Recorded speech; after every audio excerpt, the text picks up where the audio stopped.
ہمارے جسم میں جاتا ہے اسی سے خون بنتا ہے، پھر اسی سے گوشت بنتا ہے.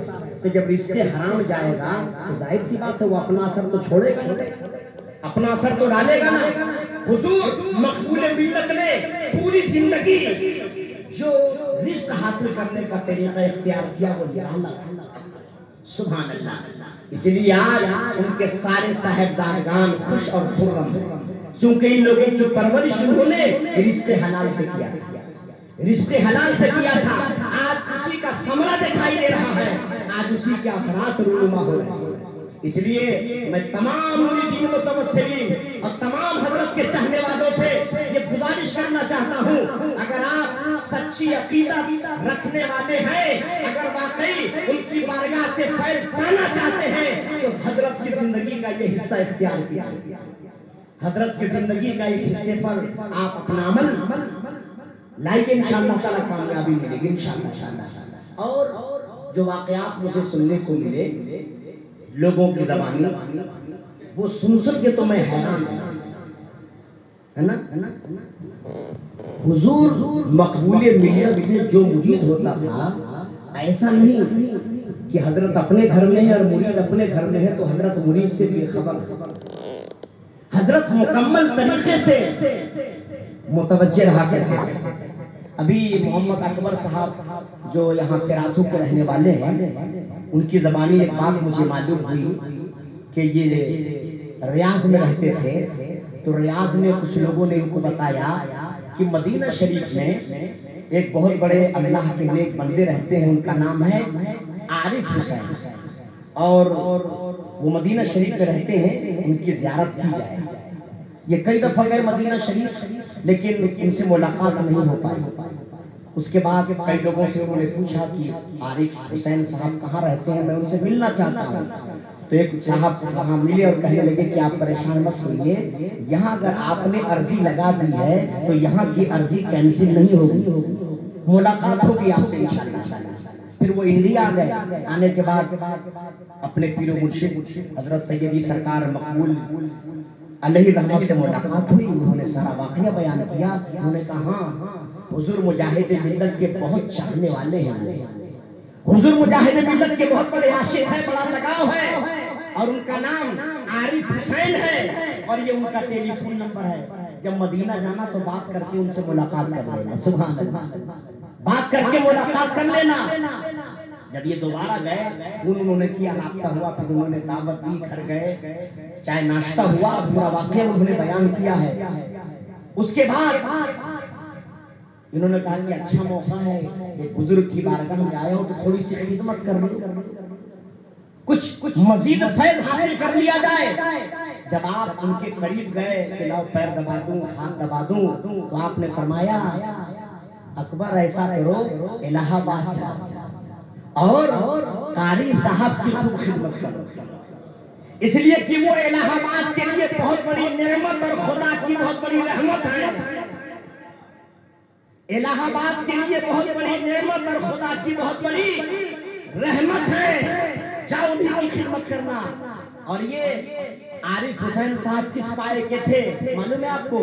اس وقت وہاں کا بادشاہ تھا عبداللہ ابن عبدالعزیز. کتابوں میں آیا ہے، انہوں نے روایت کیا ہے، جس کو لوگوں نے درج بھی کر لیا ہے. تو وہ کہتے ہیں کہ اس کی لڑکی کا پاہش تھی، لاکھ دوا علاج کے بعد میں ٹھیک نہیں ہو پائی، تو اس نے آ کر عارف صاحب کی بارگاہ میں عرضی لگائی. انہوں نے دعا کے لیے ہاتھ اٹھایا، ہاتھ اٹھانا ہی تھا کہ اس کی بچی ویل چیئر سے چلنے لگی، اپنے پیروں پہ کھڑی ہو گئی. بڑا خوش ہوا اور کہا حضور میرا کام کوئی ڈاکٹر نہیں کر سکا، میڈیکل سائنس فیل تھا، میری بیٹی کو چلانے کے معاملے میں میں بالکل مایوس ہو چکا تھا، آپ نے کرم فرما دیا، میری بیٹی چلنے لگی. بتائیے آپ مجھ سے کچھ فرمائش کیجئے، میں آپ کی فرمائش پوری کروں گا.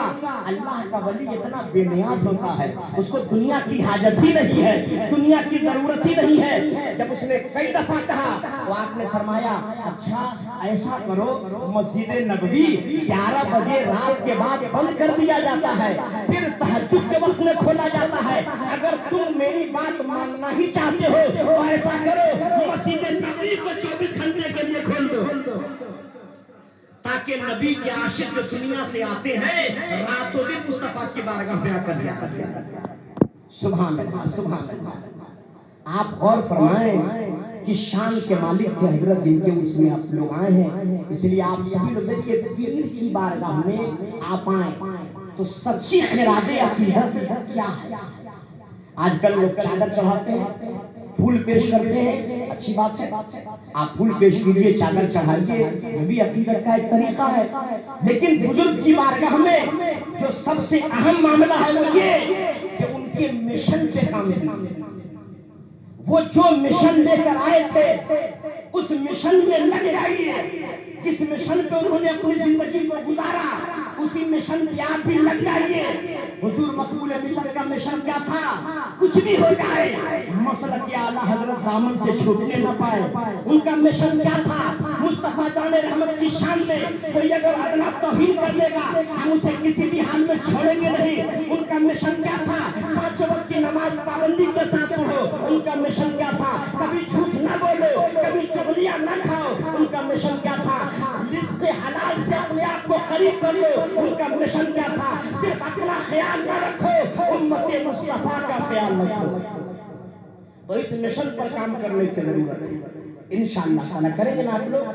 کریں گے انشاءاللہ تعالیٰ۔ دیکھیے یہاں کے وہ قاضی شہر اور 50 سال سے زیادہ اس منصب پہ وہ فائز رہے، اور خاص طور سے چاند کے اعلان میں اتنا احتیاط وہ کرتے تھے، اس قدر احتیاط کرتے تھے۔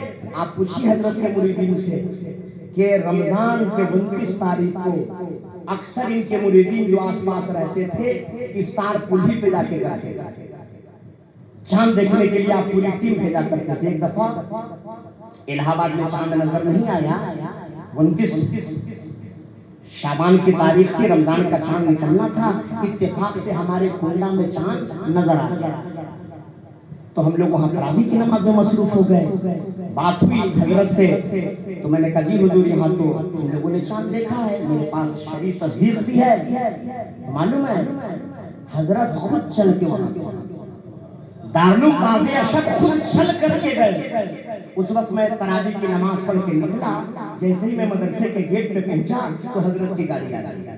پھر جو شرعی طریقہ ہوتا ہے لفافہ بند اور جو پریکریا ہوتی ہے پورے طور سے اس کو اپنایا گیا۔ پھر وہ یہاں جب پہنچائے اپنی حد میں، یعنی الہ آباد ضلع جب آپ داخل ہو گئے وہاں سے حضرت تصدیق مل گئی، اعلان کر دیں۔ بولے نہیں ابھی ہم حد سے باہر ہیں، پہلے مجھے حد میں آنے دو، پہلے مجھے اپنے حد میں آنے دو، ابھی اعلان مت کرو۔ جب الہ آباد کی حد میں آپ آئے تب اعلان ہوا۔ اس دور میں بھی کوئی مجھ سے اتنا احتیاط کرتا ہے کیا؟ اس باریک بینی کے ساتھ کوئی عمل کرتا ہے کیا؟ سبحان اللہ۔ اس لیے جب تک آپ قاضی شہر تھے اتفاق دیوبندی وہابی ندوی جتنے بھی لوگ تھے سب آپ ہی کے اعلان پر عید بھی مناتے تھے، بقرعید بھی مناتے تھے اور رمضان کا روزہ بھی رکھتے تھے، اور دنیا سے آپ اس قدر بے نیاز تھے۔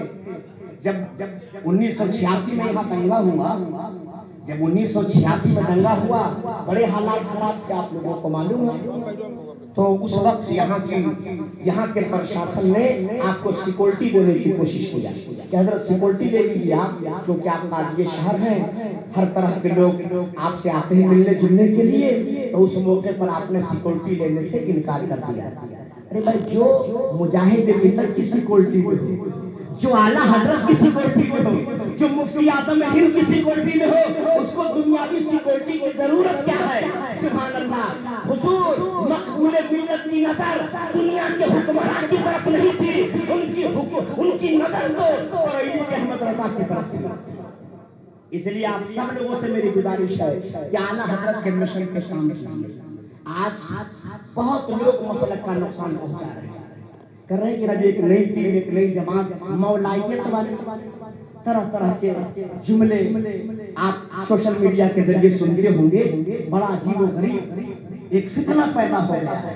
اس لیے آپ سب لوگوں سے میری گزارش ہے اگر آپ حضور مقبول ملت کے مرید ہیں، ان کے معتقد ہیں، تو اس مشن پر بھی کام کیجیے، اس مشن پر بھی کام کیجیے۔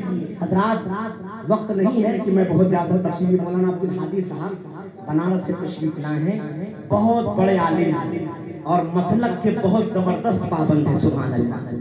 وہ بھی تشریف فرما ہے، ان کا بھی بیان ہوگا، ذرا ایک دفعہ جھوم کر درود شریف پڑھیں گے۔ اللہم صلی علی سیدنا مولانا محمد بارک وسلم، صلاۃ و سلام علیک یا رسول اللہ صلی اللہ علیہ وسلم۔ اکبر بھائی کا ایک بیان اور سنو، وہ فرماتے ہیں کہ ایک دن جمعہ کی نماز کے لیے میں گھر سے نکلا تو کچھ لیٹ ہو گیا تھا مجھے گھر سے نکلنے میں، تو میں کنفیوز تھا کہ پہنچ پاؤں گا کہ نہیں پہنچ پاؤں گا، تو میں نے گاڑی بہت تیز بھگا دی اور بھاگتے ہانپتے کانپتے مسجد آیا، نماز مل گئی۔ حضرت کے پیچھے میں نے نماز ادا کیا اور نماز پڑھ کے جب میں حضرت سے ملاقات کے لیے گیا تو حضرت نے فرمایا کیا موٹر سائیکل کو ہوائی جہاز بنا لیے؟ دیکھیے کیسے دل پہ نظر ہے، مرید کہاں ہے اور پیر کہاں ہے۔ ابھی کوئی بات نہیں ہوئی کہ تم کیسے آئے، کس طرح آئے، آنے کی کیفیت کیا تھی، لیکن حضرت نے کیا فرمایا، کیا تم موٹر سائیکل کو ہوائی جہاز بنا لیے ہو؟ بچہ گڑیا ذرا دھیرے چلاوا کر۔ اللہ اکبر، اللہ اکبر۔ اب آپ بتائیے، فراست المومن اتقوا بنور اللہ، مومن کی فراست سے ڈرو، وہ اللہ کے نور سے دیکھتا ہے کہ نہیں۔ وہی فرماتے ہیں، ایک فوٹو بھی انہوں نے ابھی مجھے شیئر کیا ہے، وہ فرماتے ہیں کہ حضور مقبول ملت کے پاس میں بہت بیٹھا کرتا تھا، دن میں اگر 4 ملاقات ہو تو ان کے چہرے کی جو نوعیت ہوتی تھی وہ الگ الگ ہوتی تھی۔ صبح میں دیکھو تو کچھ، دوپہر میں دیکھو تو کچھ، عصر بعد دیکھو تو کچھ، عشاء بعد دیکھو تو کچھ۔ اور فرماتے ہیں کہ میں نے اپنی آنکھوں سے دیکھا حضرت کی پیشانی پر اللہ لکھا ہوا تھا، حضرت کی پیشانی پر محمد لکھا ہوا تھا، اور جو اللہ لکھا تھا اس کی چپکے سے چرا کے انہوں نے تصویر بھی کھینچ لیا، اور اس کی تصویر ابھی بھی موجود ہے، آپ دیکھ سکتے ہیں۔ بولے جب میں نے محمد دیکھا آپ کے چہرے پر لکھا ہوا تو میں سوچا کہ تصویر لے لوں، اتنے میں حضرت نے نظر اٹھا لیا تو میں پھر موبائل کو نیچے رکھ دیا، ہمت نہیں کام کی۔ تو یاد رکھیے، جس کی پیشانی پہ اللہ لکھ جائے، محمد لکھ جائے، آپ اندازہ لگائیے وہ کس گریڈ کا ہوگا، وہ کس گریڈ کا ہوگا۔ سبحان اللہ۔ تو آپ لوگ بھی اسی گریڈ کے پیر کے مرید ہیں، سبحان اللہ۔ حضور مجاہد ملت کی شان کتنی عرفہ و اعلیٰ تھی، بہت سارے واقعات رونما ہوئے ہیں۔ بس ایک آخری بات میں آپ کے سامنے رکھ دوں، مولانا عبد القدوس کشمیری، نام آپ نے سنا ہوگا، ممبئی میں رہتے تھے۔ تو حضور مجاہد ملت جب جاتے تھے تو مولانا عبد القدوس کشمیری ہی کے حجرے میں آپ کا قیام ہوتا، زیادہ تر کسی سیٹ کے یہاں آپ نہیں رکتے تھے، کسی بھی سیٹ کے یہاں آپ نہیں رکتے تھے، بلکہ آپ کا قیام مسجد میں ہوتا تھا۔ لوگوں نے پوچھا تو حضرت نے فرمایا چونکہ سیٹ وغیرہ کے یہاں جانے میں مریدین کو تکلف ہوتا ہے، اور مسجد اللہ کا گھر ہے، جو جب چاہے گا چلا آئے گا، میری ملاقات ہو جائے گی۔ سبحان اللہ، سبحان اللہ، کیا سوچ ہے مجھے، آپ اندازہ لگائیں۔ وہ فرماتے ہیں کہ ایک دن میں رات میں اٹھا تو میں نے دیکھا کہ حضرت کس حال میں ہیں، خیریت لے لوں۔ تو جب دروازے سے سوراخ تھا، جب جھانک کر کے انہوں نے دیکھا تو بولی میں نے کیا دیکھا، حضرت کے جسم بکھرے ہوئے، ہاتھ الگ ہے، پیر الگ ہے، سر الگ ہے، الگ الگ بکھرا ہوا ہے، اور ہر حصے سے آواز آ رہی ہے، اللہ اللہ اللہ اللہ اللہ، ہر حصے سے آواز آ رہی ہے۔ ڈر گئے، ڈر گئے، لگتا ہے حضرت کے ساتھ کوئی حادثہ ہو گیا، گھبرا گئے، کسی نے حضرت کے ساتھ کچھ غلط کام تو نہیں کیا، کیونکہ انہی کے حجرے میں تھے اور اتنی بڑی شخصیت، دنیا کو چہرہ بھی دکھانا تھا۔ سہم کر کے اپنے کمرے میں چلے گئے، حیران تھے کہ اب کیا ہوگا، صبح میری کیا پوزیشن ہوگی، دنیا کیا کہے گی مجھے، میں تو جواب نہیں دے پاؤں گا۔ لیکن جب فجر کے لیے اٹھے تو آپ نے، مولانا عبد القدوس کشمیری کا بیان ہے کہ جب میں اٹھا تو دیکھ رہے کہ حضرت ایک دم ٹھیک ٹھاک ہے، ایک دم خیریت کے ساتھ ہیں، اور میں بولنا کچھ چاہ رہا تھا، پہلے ہی حضرت نے کہا کہ کسی کمرے میں بغیر اجازت کے جھانکنا ٹھیک کام نہیں ہے، کسی کے کمرے میں بغیر اجازت کے جھانکنا یہ مناسب نہیں ہے۔ تو مولانا عبدالقدوس کشمیری فرماتے میں تو حیران رہ گیا کہ دیکھا میں نے کب کوئی گفتگو بھی نہیں ہوئی اور حضرت سب کچھ جان رہے ہیں. تو حضرت نے کہا دیکھو وعدہ کرو جب تک میں زندہ رہوں گا یہ واقعہ کسی کو بیان مت کرنا. میرے وصال کے بعد تم کو اختیار ہے. یاد رکھیے گا اس لیے کوشش کیجیے کہ آپ کا قلب ذاکر ہو جائے, آپ کا قلب ذاکر ہو جائے.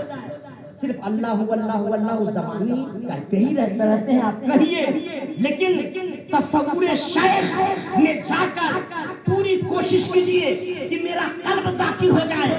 اس لیے کہ اگر آپ صرف زبانی خدا کو یاد کریں گے تو جب تک آپ بیدار رہیں گے تبھی تک ذکر ہوگا, سونے کے بعد میں ذکر نہیں ہوگا. لیکن اگر آپ کا قلب ذاکر ہو گیا, قلب نے ذکر کرنا شروع کر دیا, تو آپ چاہے جاگتے رہے چاہے سوتے رہے ہر حال میں خدا کا ذکر ہوتا رہے گا. تو حضور مجاہد ملت کا قلب ذاکر, اور اسی گریڈ کے حضور مقبول ملت بھی تھے. میں نے خود اپنی آنکھوں سے دیکھا حضرت کی زبان کبھی خاموش نہیں رہتی تھی. آپ سر جھکائے رہتے تھے اور کچھ نہ کچھ پڑھتے رہتے تھے, سر جھکائے رہتے تھے کچھ نہ کچھ پڑھتے رہتے تھے. تو آپ لوگ بھی اپنے پیر کی اس ادا کو اپنائیں انشاءاللہ تعالی. اور یہ 1447 ہجری چل رہا ہے, 1500 سالہ جشن ولادت ہم لوگوں نے منایا ہے. آپ لوگ کوشش کیجیے کہ جب تک یہ 1447 ہجری رہے کثرت کے ساتھ نبی پر درود پڑھیں.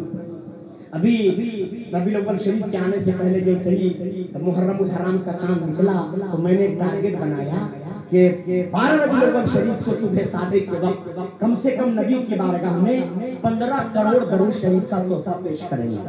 یہ میں نے ٹارگٹ بنایا کہ 15 کروڑ کا تحفہ ہر سال ہم لوگ پیش کرتے ہیں مدرسے میں, لیکن ان سال ہمارا ٹارگٹ تھا 15 کروڑ. ہم لوگوں نے شروع کیا ماشاءاللہ, شروع کیا کیونکہ تقریباً 1000 تو ہمارے پاس بچے اور ٹیچر ہی لوگ ہیں. لمبی چوڑی تعداد تو ہم ہی لوگوں کے پاس ہے, پھر کچھ اور تمام لوگوں نے اس میں ساتھ دیا. آپ سب لوگوں کی دعاؤں سے معلوم ہے 15 کروڑ کا ٹارگٹ تھا. جب 12 ربیع الاول شریف کو صبح صادق کے وقت ہم نے نبی کی بارگاہ میں درود پیش کیا تو جب چھوڑا تو 155 کروڑ درود شریف تھا. 155 کروڑ درود پاک کا نذرانہ میں نے پیش کیا. سبحان اللہ سبحان اللہ. ابھی بھی لوگوں کے فون آ رہا ہے. ابھی کل فون آیا 23 لاکھ میرا لکھ لیجیے. ایک صاحب نے اور فون کیا 19 لاکھ میرا لکھ لیجیے. ایک مہم میں نے چھیڑا تھا. میرا مقصد یہ تھا آج پوری دنیا میں مسلمانوں کے حالات ٹھیک نہیں ہے, ہر طرف مسلمانوں کے ساتھ مسائل ہی مسائل ہیں. انڈیا میں مسائل بولو بھائی, غزہ کے حالات کتنے خراب ہیں آپ اچھی طرح جانتے ہیں. انڈیا میں یہ بل وہ بل مسلمانوں کو ٹارگٹ کیا جا رہا ہے. مدرسوں پہ حملہ, خانقاہوں پہ حملہ, بولو مسجدوں پہ حملہ, اوقاف پہ حملہ, ہر طرف حملہ تھا. میں نے سوچا کہ 12 ربیع الاول شریف کو بارگاہ رسول میں درود پاک کا تحفہ پیش کر کے کہیں گے یا رسول اللہ ہم لوگ ستائے جا رہے ہیں, ہم لوگوں کو دنیا نے ہلاکان کر دیا ہے. یا رسول اللہ آپ خدا کی بارگاہ میں ہماری سفارش کر دیجئے, ولادت کے صدقے میں ہماری پریشانیاں دور ہو جائیں. اور یہ عرضی لگائی گئی. اللہ تعالیٰ قبول فرمائے. نبی پاک علیہ السلام کے صدقے میں اللہ تعالیٰ ہم سب لوگوں کو سننے سے زیادہ عمل کرنے والا ہے. اور پھر آخر میں کہوں گا کہ حضرت کے مشن پہ کام کیجیے, اور خاص طور سے اس زمانے میں شکشا, تعلیم, ایجوکیشن, اس پہ زیادہ آپ لوگ فوکس کیجیے. آپ کے محلے میں اگر کوئی غریب بچہ ہے, بڑا بلین ہے, بہت تیز ترار ہے اور پیسہ نہ ہونے کی وجہ سے نہیں پڑھ پا رہا ہے, تو محلے والے اس کے پڑھائی کا انتظام کیجیے. وکیل بنائیے اسے, آپ اسے پروفیسر بنائیے, آپ اسے MBBS ڈاکٹر بنائیے. ہر وبھاگ میں اپنے لوگوں کا ہونا بہت زیادہ ضروری ہے. اس لیے آپ سب لوگوں سے میری گزارش ہے کہ آپ اس مشن پہ کام کیجیے. اللہ ہم سب لوگوں کو سننے سے زیادہ عمل کرنے والا بنائے. یقین محکم, عمل پیہم, محبت فاتح عالم, جہاد زندگانی میں یہ ہے مردوں کی شمشیریں. السلام علیکم ورحمۃ اللہ.